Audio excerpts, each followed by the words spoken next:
we have some of our best episodes are the ones that we've planned the least. And got the drunkest.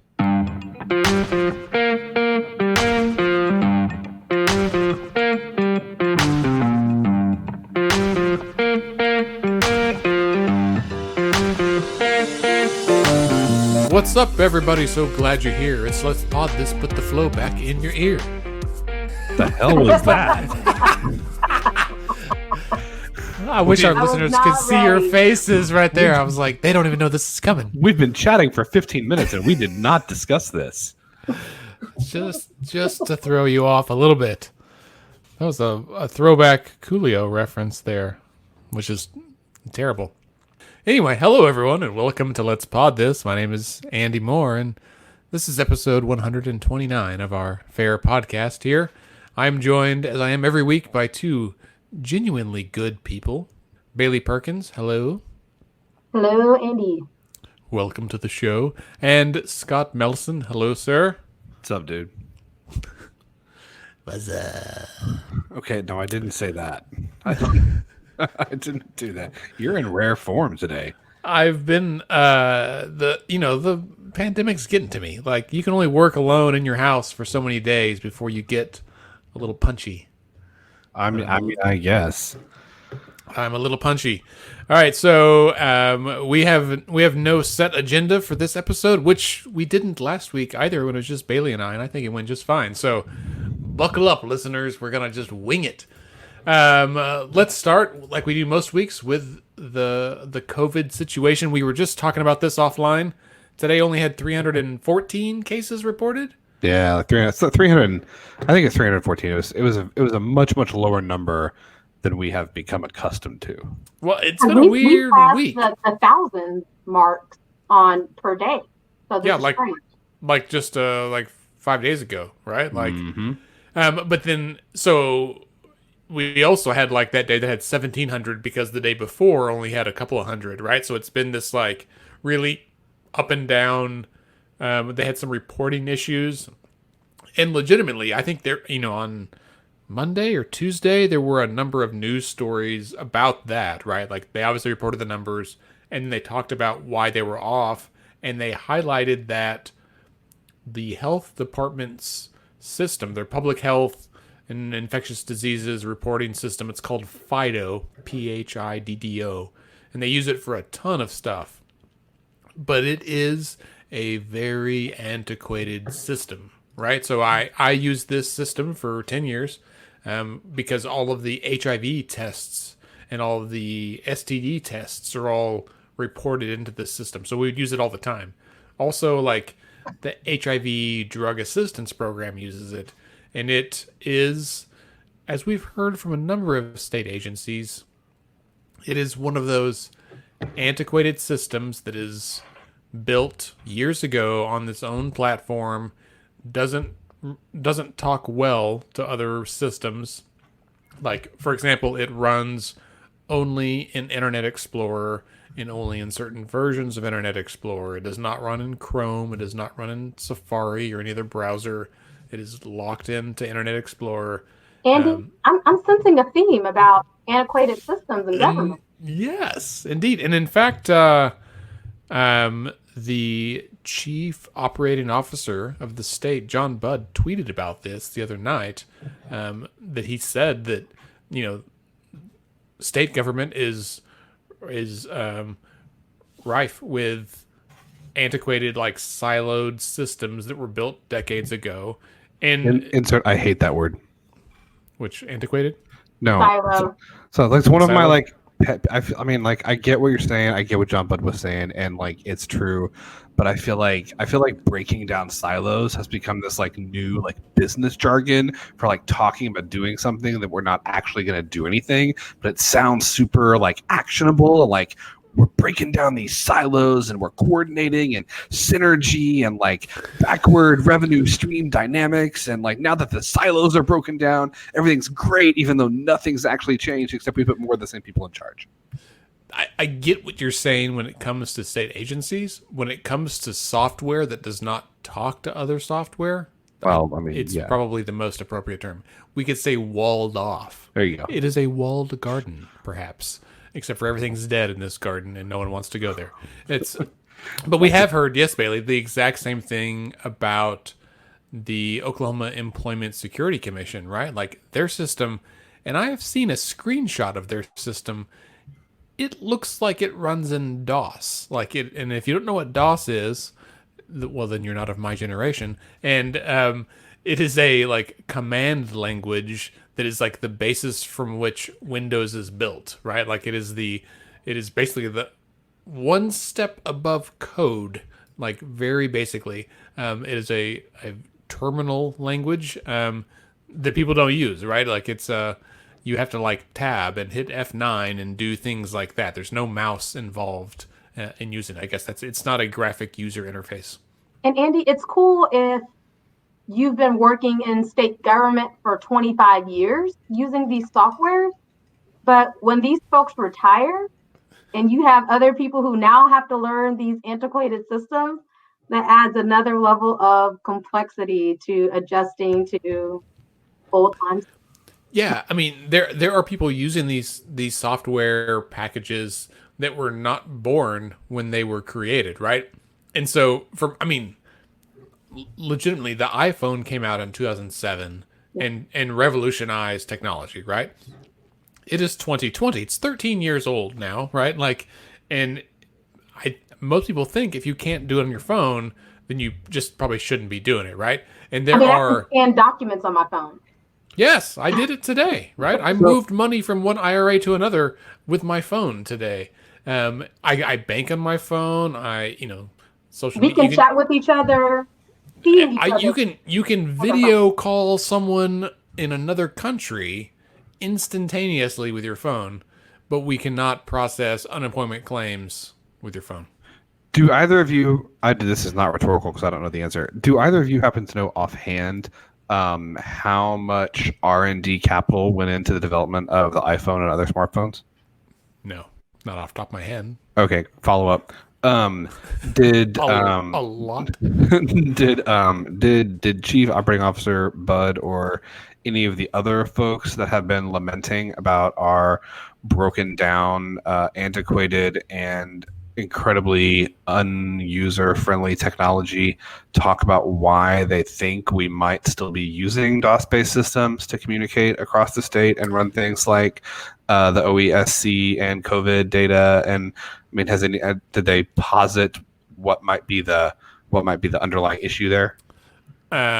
Well, so not directly. Okay, follow up.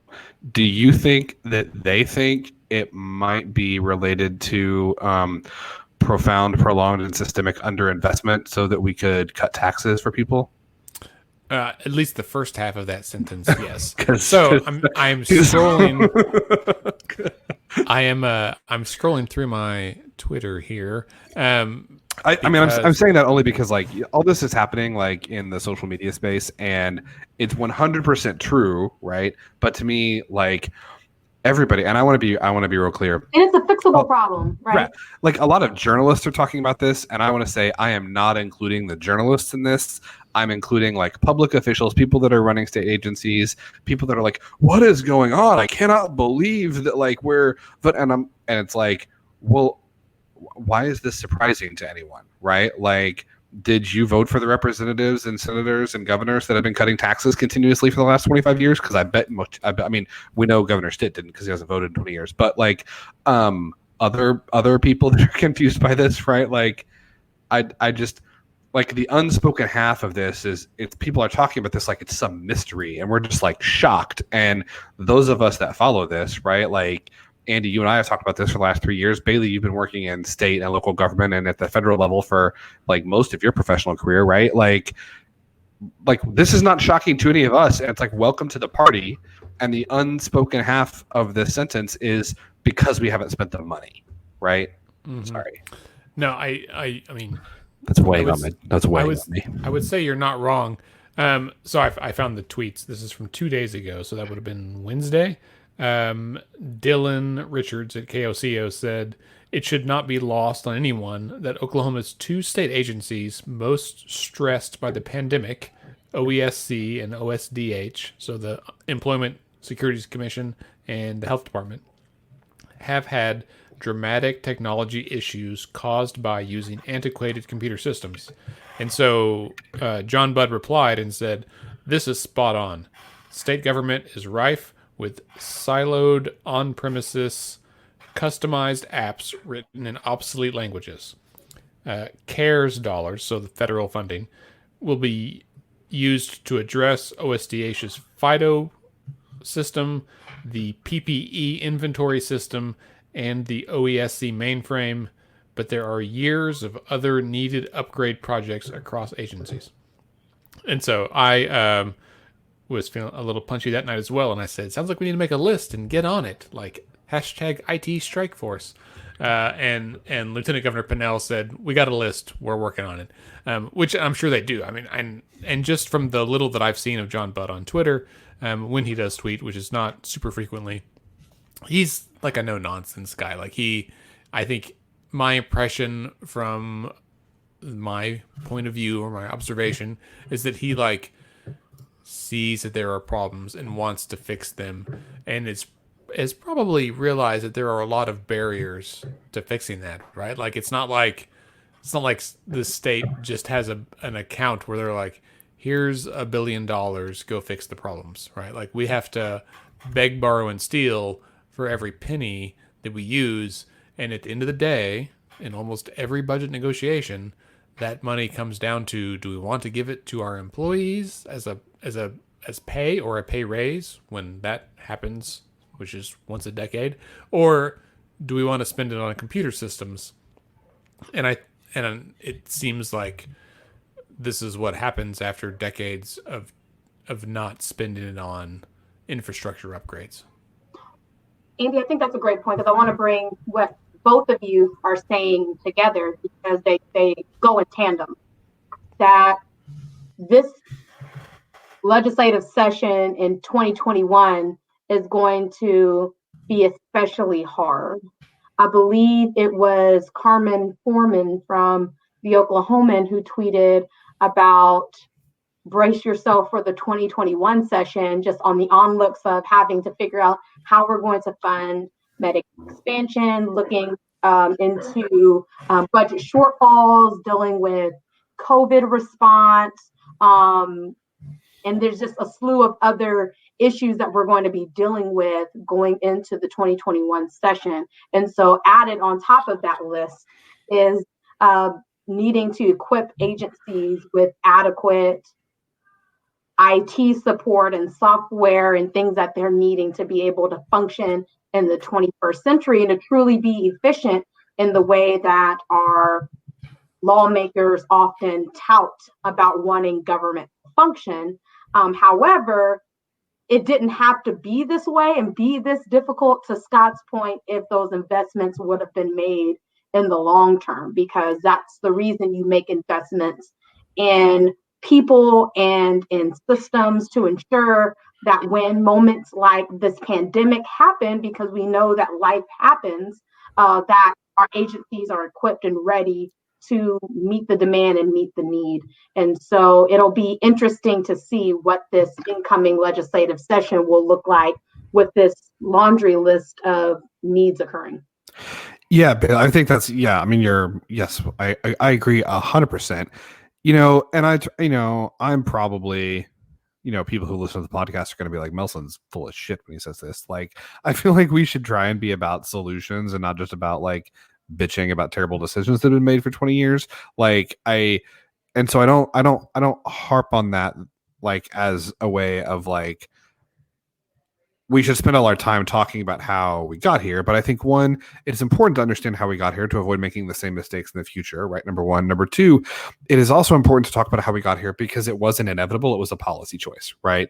There are other states in the country that have $4 and $5 billion reserve funds that if they needed to tap it for $1 billion infrastructure upgrade, like, that would be a hard decision, I'm sure, but they have the cash, right? They could fund their $100 million portion of Medicaid expansion for 10 years using 25% of their savings, right? Because they chose, right? They chose to take money that they could get from things like oil and gas, gross production taxes, and put it in the bank and not use it to cut taxes, right? So like, we are in the situation that we're in because we made poor policy choices, and we need to avoid those policy choices in the future. The other thing, though, and I think that this is something that is on the one hand, I think sounds commendable, but also can be a little bit frustrating, is there's a tendency, I think, especially for folks, and I have a lot of respect for John Budd. I think that he's really done a good job in his responsibilities. And I think, I was critical of, and have been critical of, a lot of hires that Governor Stitt made when he came into office, but John Budd was someone that, like, from the get-go, I think we could check the Let's Pod This archives and see that I felt like this was a pretty strong hire from the beginning, just based on his, like, the depth and breadth of his experience.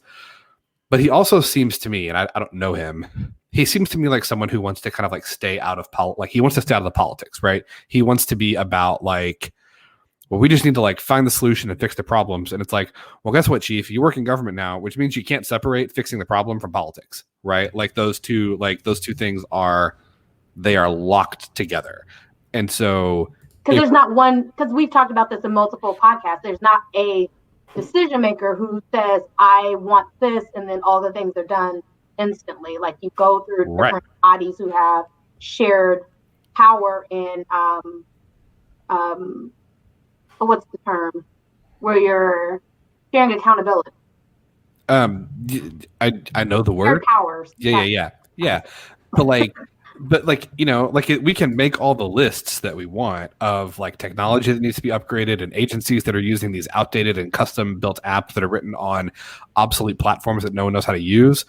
But the way you fix that is money, but the way you get money is politics, right? Like, you can't separate the politics from any of this, right? Yeah. I mean, it is tough. So John Budd, for listeners who don't know, he was previously at Sonic as, like, a executive vice president and, like, chief strategy person. And then before that was, like, at Boston Consulting Group, which is, I think, if not the largest, then certainly one of the most prestigious consulting groups in the country for, like, management consulting. And he was, like, a partner there for a long time. So the dude knows his stuff, right? Like, he went to UPenn, went to Northwestern. He knows what's up. He has been involved with the Oklahoma Academy for the last 3 or 4 years, which is a bipartisan organization, nonprofit that, like, seeks to build consensus around problems. So, like, these are not things that are unfamiliar to him.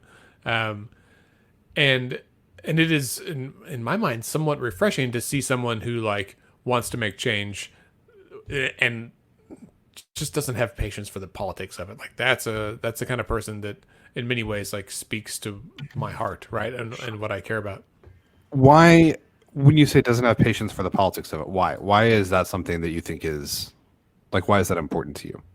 Why is that important? Like, maybe tell me, like, when you say that's the kind of person that you feel like having someone who doesn't have patience for the politics, I think I get what you're saying in terms of, like, he's not there to jockey for position and power. He's there to try and, like, get stuff done, right? Right. And yes, but to get stuff done in government, you have to wade through the politics.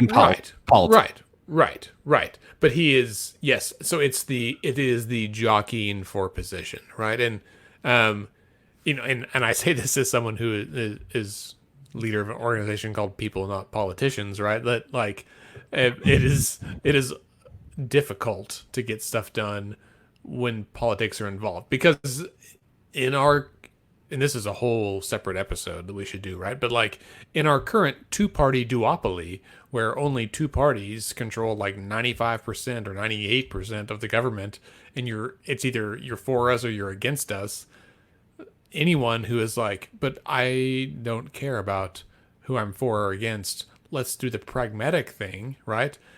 Every issue becomes an us versus them issue, and that serves no purpose other than to slow down the process, because it then becomes about winning rather than about fixing.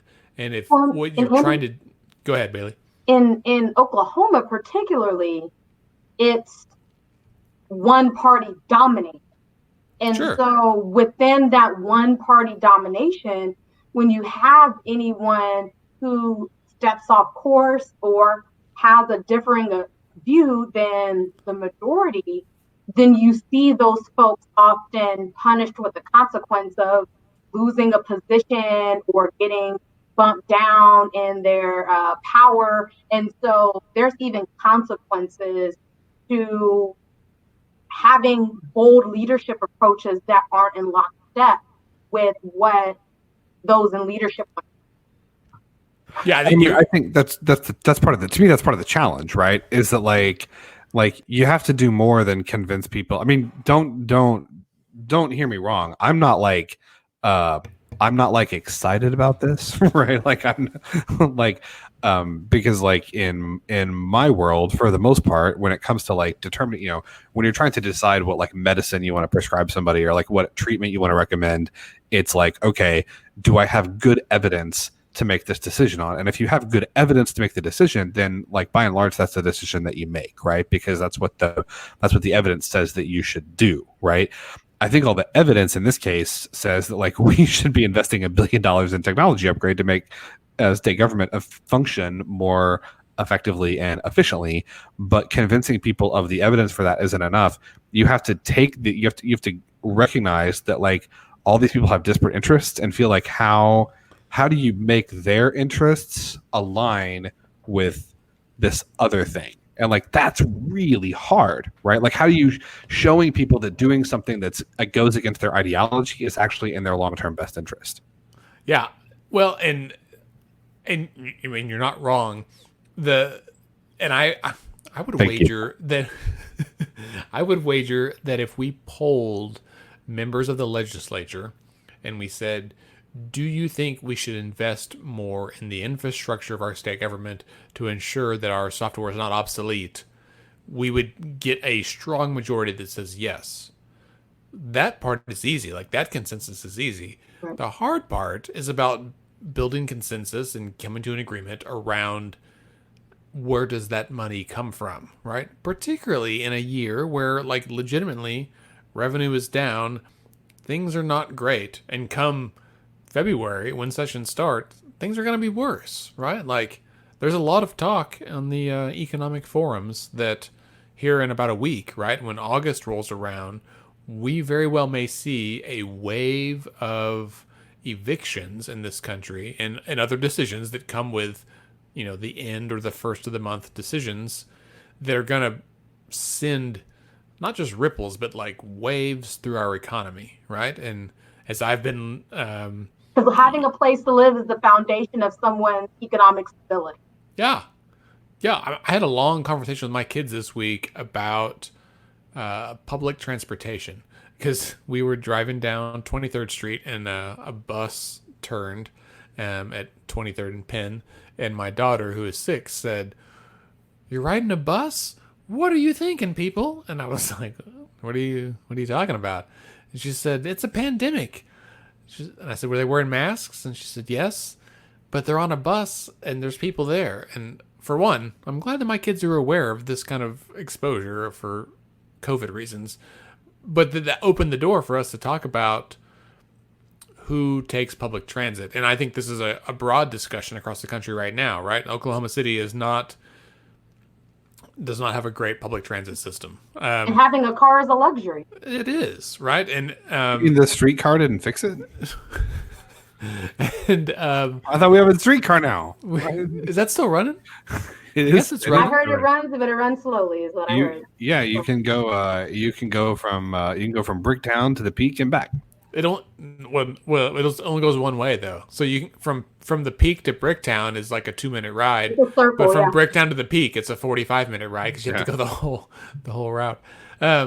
Yeah. So but anyway, it opened the door for a discussion about, you know, why people in Oklahoma may take public transit versus take their own cars, and, you know, explaining people don't always have cars and poverty and all this stuff, which really was a great conversation as a parent, like with my children, and they were very engaged, and I feel like I had a good parenting win there.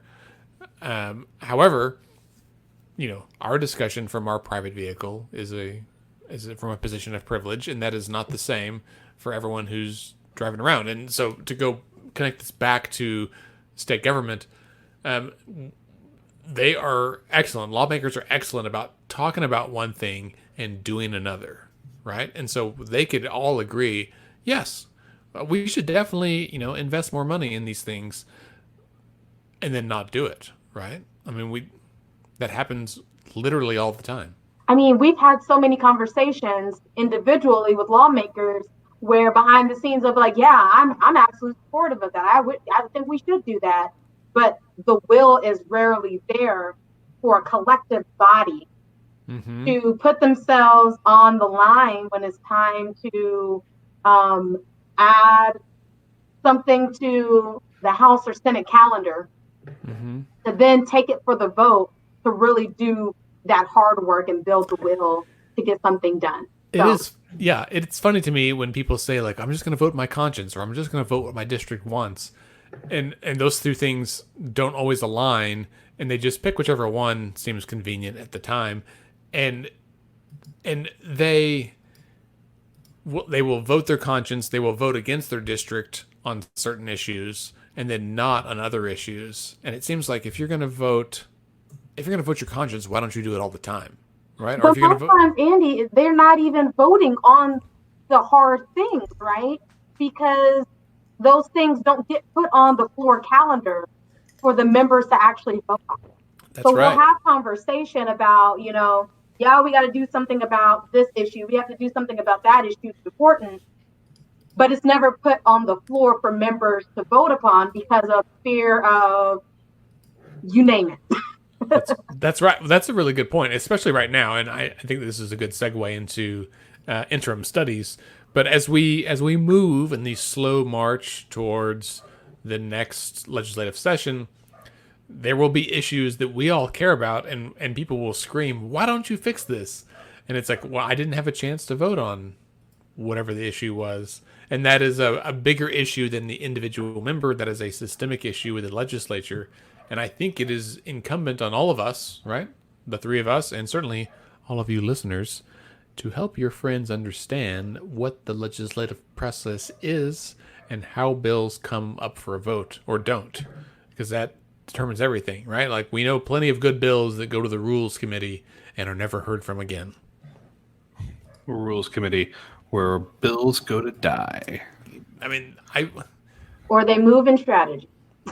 That's right. Yeah, right. If I have time this year, I want to track how many bills get assigned to rules and then are just never heard of, right? Like, because that happens all the time. Last year was an exception because of COVID situation. I mean, it still happened, but it was a lot more. So let's talk about interim studies for a minute.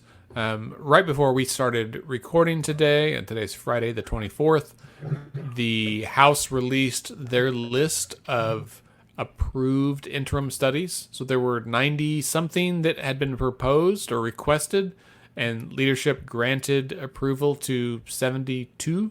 Well, 74. 74 of them. And I'm curious what the other 18 were. And so I've got a bunch of them pulled up here, and I will drop a link to the interim studies in the show notes for this episode, listeners, in case you'd like to scroll along with us. And then also, Andy, can I add too? Yeah. That 5 to 10 minutes following that announcement, Pro Tem Greg Treat announced that the Senate interim studies were also approved, and there were 64 submissions on the Senate side and 39 studies were approved. Oh, sweet. Do you have the link for those? I will find it and I will post it so we can get in the. I got that. Notes. Apparently, I get the Senate. I'm on the Senate email list, like for their press releases, but not the House. I should fix that. Okay, I got the link here. I will put the link for both the House and the Senate interim studies in the show notes. So, listeners, if you want to read it, just scroll down and click that. There's some interesting ones. There are. I mean, everything from, and also I love the titles, right? So some of them are like, just private property, law enforcement reform, and then other ones, administrative rules process. Yeah, meat inspector, stolen valor, and then there's longer ones that say a bipartisan examination of state government's role and possible legislative action in regarding improving race relations in Oklahoma. Like, okay. And it thankfully includes a person of color in that, which is not always the case. There's an elections and voting, which I'm excited got approved. That's Representative Virgin, right? Yes. Is that? Oh, okay. I missed that one. I will check that out. Antifa from Representative Kevin West. It did not get approved. It didn't? Oh, not approved. Did not. There it is. Said Antifa. I was like, that's got to be a West bill, right? Yes, indeed. Kevin, not Josh. Yeah, Kevin. Right. Yeah. The explanation just said Antifa in our public and private high schools and colleges. So okay, that did not get approved. There's a restorative justice one by Representative Tammy West. That's going to be interesting. Interesting. Representative Kevin West also has one examining the responsibilities and powers of county commissioners, as well as one on CHIPA. Yes, I have the CHIPA one pulled up. I don't. Did that one What does he want to know about CHIPA? And the CHIPA exploring how CHIPA works, and are there any adjustments that may be beneficial? Ooh, I like this one. Balancing ACEs, Behavior and Suspension by Sherry Conley. I'm excited about this. Now, Bailey, you have been involved in some interim studies in the past. Can you tell us a little bit about how they work and what the purpose is?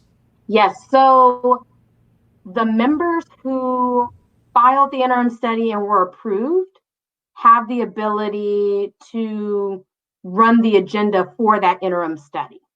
So they decide who the speakers are going to be, what information is presented for the record, and all of this information is taken in for public record and in hopes for the lawmaker to shape public policies that they plan on proposing during the incoming legislative session. So for this summer, the lawmakers who are proposing interim studies are wanting to do a deeper dive on issues that matter most to them, or it could be something that a constituent or an organization presented to that lawmaker. And if it's approved, then they'll work with those stakeholders to put together what should be presented to better understand that issue. And so that's usually the root of it. Sometimes they can appear to be biased because they can be, because it's not always a objective, let's hear both sides of an issue. Sometimes it's, I want to do a deeper dive on this issue that I care about from this lens.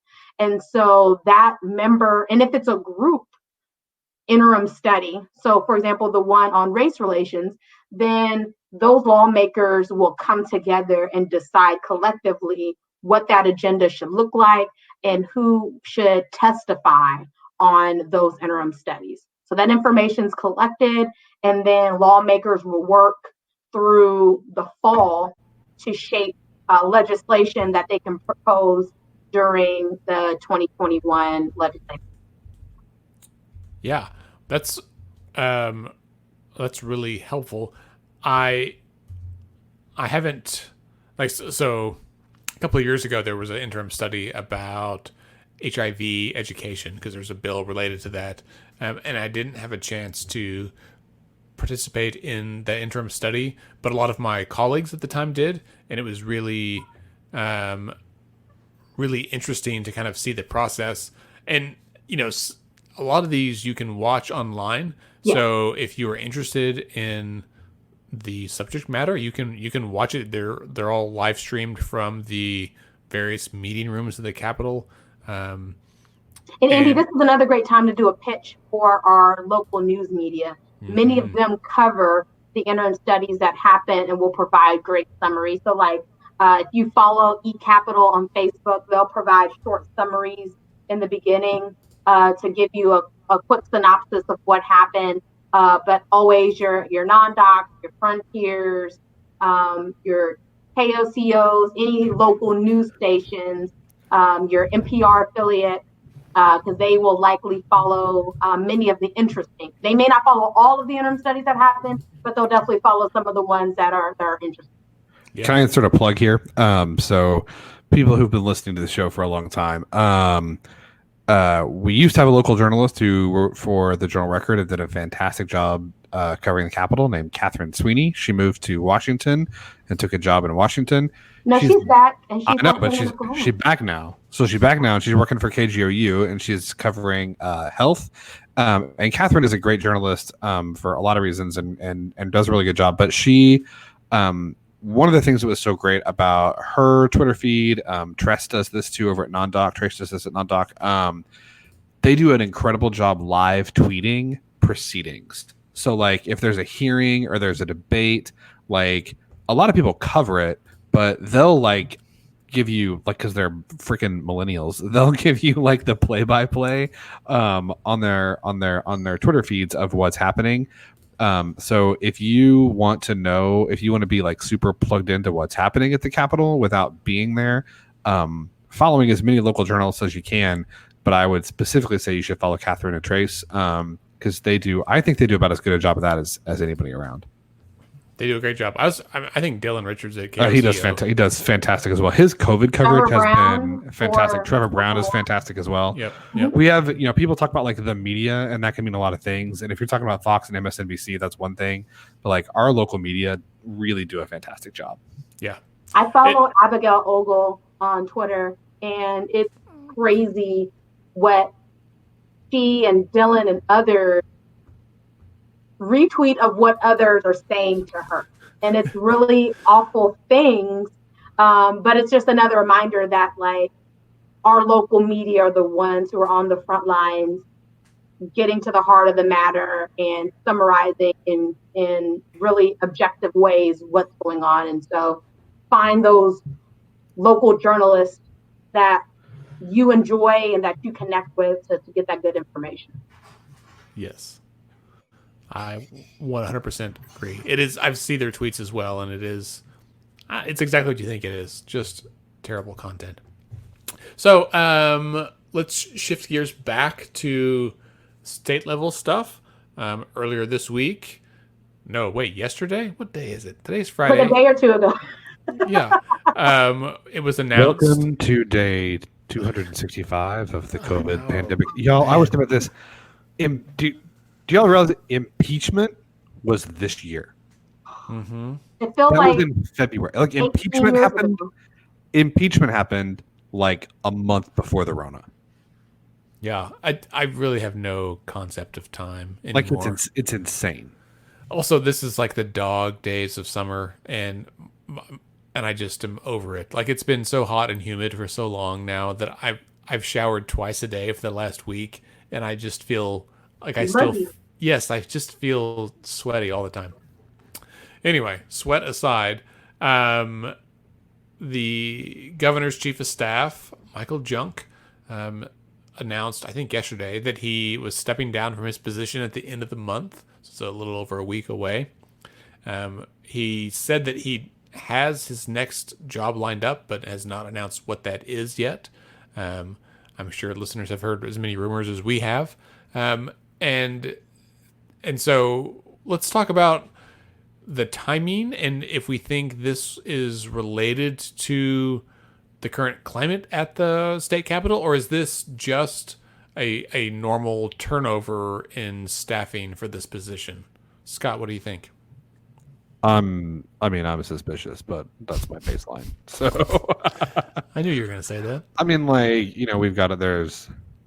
I don't know that there's ever like a great time for, a governor or, a senator or president or whoever to like lose their chief of staff. But, we've got a spike in our coronavirus cases. The governor's getting a lot of pushback from the State Medical Association, from, other physician, nursing, healthcare organizations. We're not sure about what's happening with school in the fall. There's a ton, despite I think some legitimate efforts at transparency, there is an incredible amount of opacity around like hospital capacity and like what that really looks like. And in the midst of all that, to like lose your chief of staff. And by the way, Bailey, you pointed this out before we started the show, with 7 days notice, right? This isn't like I'm leaving in a month. Maybe he told the governor a month ago and he's just telling the public. That's always possible, right? But like, yeah, that's my guess, because of in the news story, one of them that about it, it said like that Michael Junk referenced what the governor had said about this transition previously, and so it tells me that the governor already knew, and that's normal. Like, just because we're the last ones to find out doesn't mean that it hasn't already been in the works for some time. Bullshit. You should have told us first. Well, sorry, you're not that special. Well, one thing we have to keep in mind as well is that, like, there's a lot of people, because we talk about the parallels between the executive branch at the federal level and the executive branch at the state level, and there's been quite a few people to resign and transition from even the governor's key leadership position. So Dr. Casey Shrum resigned, I think that was a few weeks ago. Again, talking about COVID time. And so thinking about, like, within his, because he was elected in 2018, so within his couple of years, he's lost at least a handful of folks who were in key positions within his administration. So it's something to think about of, why are folks leaving in this time? It is not uncommon for a two-term governor or a single-term governor, for that matter. It is not uncommon for a governor to have some turnover in who his staff is, especially in these, like, key roles. I think somebody said in a typical two-term governorship, they would have 4 or 5 chiefs of staff, right? Like, because it is a stressful job, especially in the middle of a global pandemic. And Michael Junk lives in Tulsa, so he has to drive to Oklahoma City, 3, 4, 5, 6 days a week away from his family. That is stressful and gets old, right? And he was the transition guy. So from the November election into the 2019 inauguration, and then has been chief of staff from the inauguration until now. So altogether, it's a year and a half ish that he has been in this role. And Michael Junk is no outsider to politics. He worked for Mayor Bynum in Tulsa. There's some rumors that he might go back to do that again. We'll see. And I think he knows what he was getting into, and he knows what he is having to deal with now. It is a long road ahead for the state between now and the end of Stitt's term. And I think the quote that I saw was that Stitt said, "Hey, we need someone with fresh legs." And so I think it was probably a combination of Michael Junk saying, "Dude, I'm tired, and, like, my family needs me, and this has been a great opportunity, but I need to find something else." And also Stitt recognizing that he needs someone that is fully committed to being in this role. I mean, to your point, Andy, I think that's fair to say. It is exhausting to lead. It's especially exhausting to lead during a worldwide pandemic, right? That's really hitting the United States in a difficult way, but also navigating the emerging politics that are developing within these ideas around the pandemic. And so I can't imagine how it feels to be, whether you're Republican, Democrat, all the above, to lead in this time. It has to be a difficult challenge for our already stressful position. So I think that's a fair point. Yeah, I mean, I think you're probably right. I mean, it's really easy to, like, stories of palace intrigue are always, they're interesting and they're fun to talk about. They're probably overhyped. I'm probably guilty of that as much as anybody, maybe more than some. It probably is something like that. I mean, it's a really tough job. I mean, what's the average tenure for a chief of staff in the White House? Like, it's like less than 18 months, right? I mean, yeah. I think, the Obama White House, they were there for 8 years. And what did he have in 8 years? Did he have 4 chiefs of staff? Something like that. The idea of having a Leo McGarry for 8 years is it doesn't happen, right? I mean, Reagan was in office for 8 years and had at least 3, if not 4, chiefs of staff in his 8 years, right? I mean, Jim Baker, who has served at various points as White House Chief of Staff, Treasury Secretary, and Secretary of State, is one of the kind of most storied, like, operatives in Republican politics. when he was offered the chief of staff job. I'm gonna mess the story up, but essentially, either when he was offered it or like there was someone else who was offered it in another administration and asked, Mr. Baker if he should take the job. His wife said something like, "Only if you want a divorce" or something. I mean, it was very much like this is like in some ways the worst job in the world, like in terms of stress, anxiety. That's the presidential level, but certainly there's room to think it'd be similar at the state level as well. Yeah, for sure. I mean, you and I have talked about this, that of the two of us, Scott, you would be a much better chief of staff than I would be. Because I'm a consensus builder and I'm too nice about some things. And I think Scott would be like, just freaking do it, man. This is the decision. This is what we're going to do. Make it happen. That's right. I think it'd be an awesome job. I mean, I think it would be an awesome job. And if someone asked me to do it, I would obviously think long and hard about doing it, but it would have to be for the right person. Are you interested in being Governor Stitt's new chief of staff?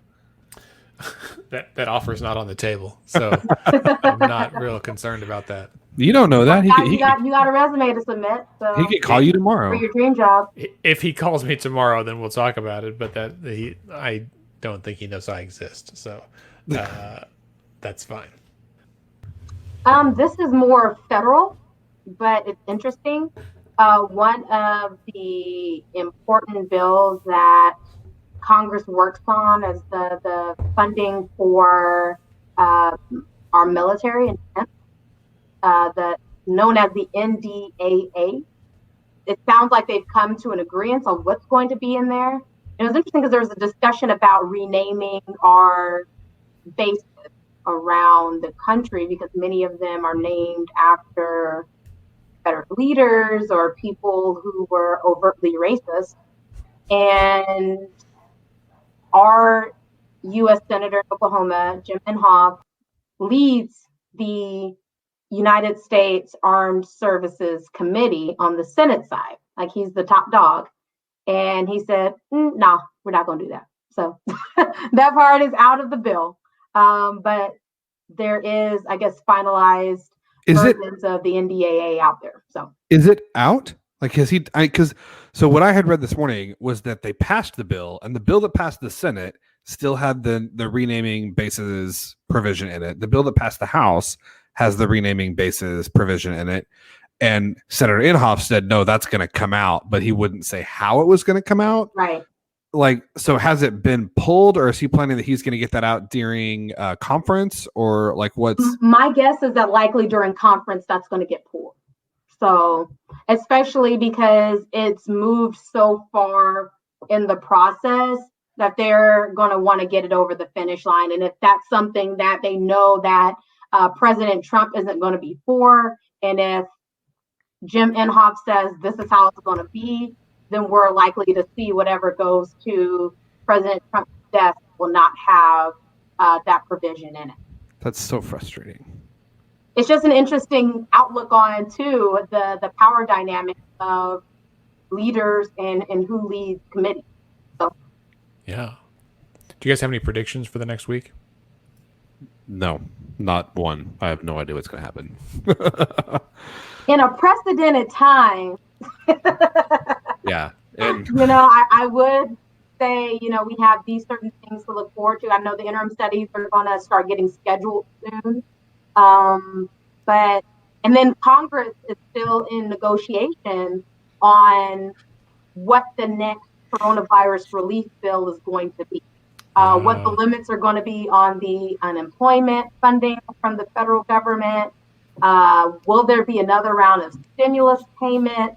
What's going to happen with student loan payments? Because I'm personally enjoying not having to make those payments until September, but there sounds like there's conversation about extending that further. I know from a food security standpoint, there's a lot that we're asking for as far as like pushing for bolstering SNAP and increasing funding for the emergency food programs. And so we'll see. Well, let's end on this unusual note. And that note is that the New York Times today on page 17 has an article that really indicates that aliens might be real. In fact, it quotes former Senate Majority Leader Harry Reid as saying that he even notes the possibility of, quote, retrieved craft, and the idea that the U.S. government may have an alien spaceship of some kind in its possession. Just when you think 2020 can't get any weirder, there's that. No one Sadly, knows. that was not information I was privy to when I worked on the Hill. When I worked on space issues, I was not privy to that. So. Bailey, don't fib to us, Bailey. We know you. We know you've been to Area 51. You've seen it. Man, if I could go to one government facility, it would be Area 51. Sure. No, man. That would entertain Fort Yeah, Knox. go see those bars of gold. Yeah. The bullion depository, man. Whoopee! A bunch See of... if that shit's even still there. So what if it is? It doesn't change anything. Aliens changes everything. Maybe they took the bullion out of Fort Knox, and that's where they store the aliens now. Oh, well, that's the case. Plot twist. So, you could get to Area 51 and be like, it's a bunch of old planes. They're just throwing everybody off the scent. The scent of aliens. Man, this is what the pandemic is doing to us. We are legitimately now drifting into, I don't even know what territory this is. It's not conspiracy theory, is it? Is alien theories a conspiracy theory? I mean, a little bit, maybe. Only if you believe that they conspire to do something? I don't know. I don't know. Well, this isn't alien related, but I would like to make a plug. Yeah. So if anyone wants to have a good time, Regional Food Bank and Community Food Bank have done a summer advocacy series since June, and we're wrapping it up next week. And next Thursday at 4:00, we're doing a summer advocacy bingo with the different terms and things that we've talked about over the past couple months. Oh, that's cool. There'll be some really fun prizes, so that's super don't want to miss it. So rfbo.org/bingo to register, and we'll get you your bingo. /bingo. I will put that into the show notes as well. I'm a man who loves a good bingo game. It'll be fun. I'll check it out. All right. Yeah, from 4 to 5. From 4 to 5. Excellent. All right. On that note, let's end this episode before it gets any weirder. Bailey, thank you for being here. Of course. Scott, thank you, sir. See you, man.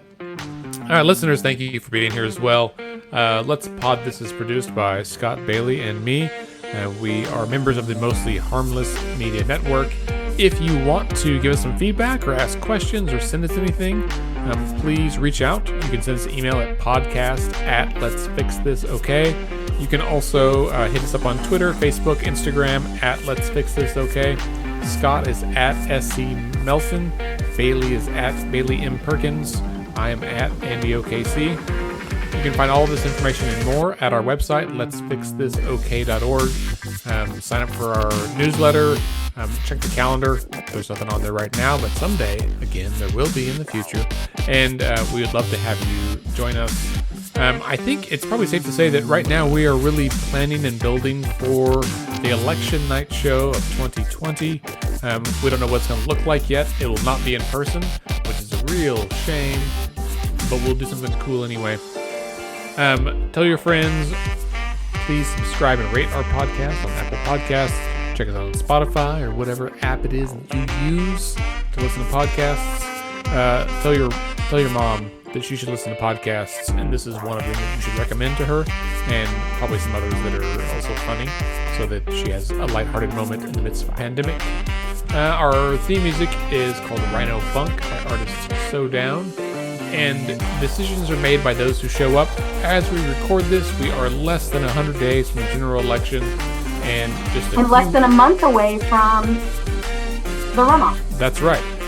The deadline to register to vote for the August runoff in Oklahoma is July 31st, so you have 1 week. We will share some reminders about that. And with that, listeners, be safe and have a good week.